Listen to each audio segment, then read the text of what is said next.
13వ finance commission నివేదిక కొద్ది రోజుల క్రితం రావటం జరిగింది. ఆ నివేదికలో గతంలో కంటే అంటే 2005, 2010 రిపోర్ట్ కంటే ఈసారి రాష్ట్రాలకి వచ్చేటువంటి నిధుల శాతం దాదాపు 1.5% పెరిగింది. అలాగే జాతీయ ఆదాయం పెరిగిన నేపథ్యంలో మన రాష్ట్రానికి వచ్చే నిధులు ఈ సంవత్సరం తీసుకుంటే దాదాపు 1,616 కోట్ల రూపాయలు రావడం జరుగుతున్నది. మొత్తం 5 సంవత్సరాలు కలిపి 6.93%, అంటే 1,616 కోట్లు ట్యాక్స్ రెవెన్యూలో మన వాటాగా వస్తున్నది.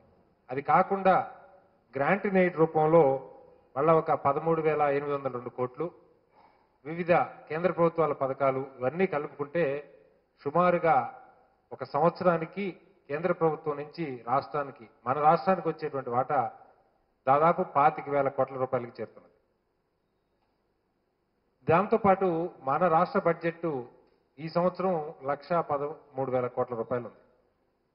అయితే ఒక్కసారి వీటి నుంచి స్థానిక ప్రభుత్వాలకు వెళ్తున్నటువంటి నిధులు చూసినట్టుగైతే చాలా కంటితుడుపుగా, అంటే ఈ మొత్తం వాటాలో దాదాపు 2% లోబడే కేంద్ర రాష్ట్ర ప్రభుత్వాల ఆదాయాల్లో కేవలం 2% మాత్రం స్థానిక ప్రభుత్వాలకు వెళ్తున్నాయి.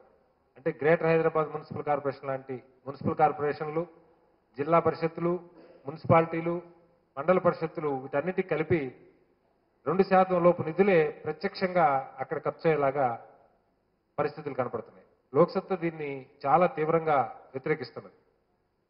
73, 74 రాజ్యాంగ సవరణలు అనుసరించి నిధులు, విధులు, సిబ్బంది పూర్తిగా స్థానిక ప్రభుత్వాలకు బదలాయించాలని లోక్సత్తా తొలి నుంచి చెప్తున్నది.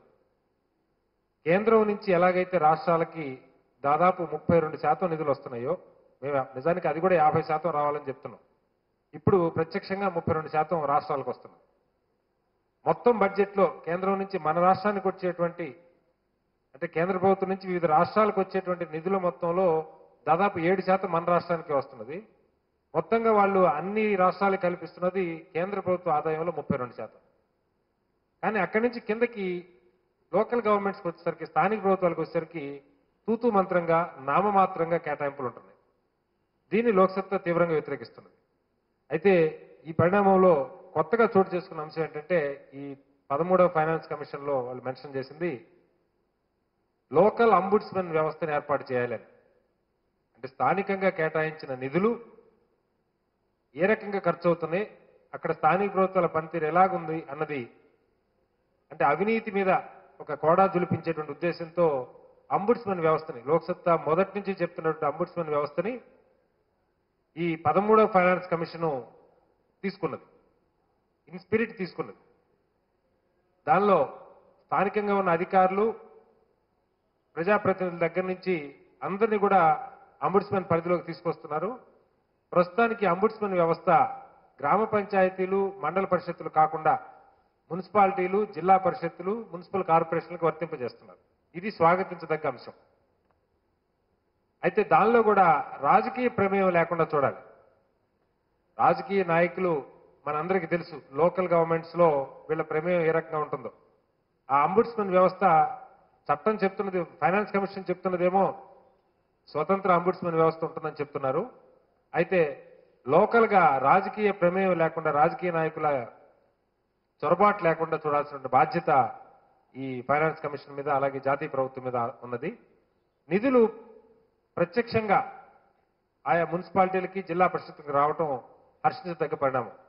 మనం చూస్తున్నాం అనేక సందర్భాల్లో ఈ లోకల్ బాడీస్ కి నిధులు లేక ఏమి చేయాలన్నా కూడా అక్కడున్న ఎమ్మెల్యేల మీద, మంత్రుల మీద, వాళ్ళ దయాదాక్షిణ్యాల మీద వీళ్ళు ఆధారపడాల్సిన పరిస్థితి ఉన్నది. ఆ పరిస్థితి నుంచి కొంతమేరకైనా బయటపడేసే విధంగా 13వ ఆర్థిక సంఘం సిఫార్సులు ఉన్నాయి. దాన్ని స్వాగతిస్తూ మరింతగా నిధుల కేటాయింపు కీలకమైన అంశం ఏంటంటే, ఈ మొత్తంలో రాష్ట్ర బడ్జెట్లో కేవలం ఒక 7% నిధులు కేటాయించిన తలసరి 1,000 రూపాయలు గ్రామీణ ప్రాంతాల్లో స్థానిక ప్రభుత్వాల చేతిలో ఉంటాయి. రాష్ట్ర ప్రభుత్వం ఇవాళ 1,13,000 కోట్ల రూపాయల బడ్జెట్ ఉంది. అందులో 7% నిధులు కేటాయించిన రాష్ట్ర జనాభా 8 కోట్ల జనాభాకి తలసరి సంవత్సరానికి 1000 రూపాయలు ప్రత్యక్షంగా అక్కడ ఉన్నటువంటి స్థానిక ప్రభుత్వానికి నిధులు కేటాయించవచ్చు. దానివల్ల అక్కడ ఉన్నటువంటి అన్ని రకాల స్థానిక సమస్యలకి పరిష్కారం అందించినట్టుంది. ఎవరి దయాదక్షిణ మీద ఆధారపడకుండా ఎన్నికైనటువంటి ప్రభుత్వాలు ఈ నిధులతో అక్కడ ఏర్పాటైనటువంటి వార్డు కమిటీలతో ప్రజల సమస్యల్ని సత్వరం పరిష్కరించడానికి అవకాశం ఉంటుంది. కాబట్టి మేము కోరేది రాష్ట్ర ప్రభుత్వాన్ని ఫైనాన్స్ కమిషన్ నిధులతో పాటు అంటే సూచించిన నిధులతో పాటు రాష్ట్ర ప్రభుత్వం చొరవ తీసుకొని స్థానిక ప్రభుత్వాలకు ఇచ్చేటువంటి కేటాయింపులు మరింతగా పెంచాలని లోక్సత్తా డిమాండ్ చేస్తున్నది. అలాగే రాజకీయ ప్రమేయం ఉండకూడదు ఈ అంబుడ్స్మెన్లో అని హెచ్చరిస్తున్నాం. మరింతగా కేటాయింపులు పెంచాలని 13th ఫైనాన్స్ కమిషన్ సిఫార్సులు యథాతథంగా అమలు చేయాలని లోక్సత్తా కోరుకుంటున్నారు.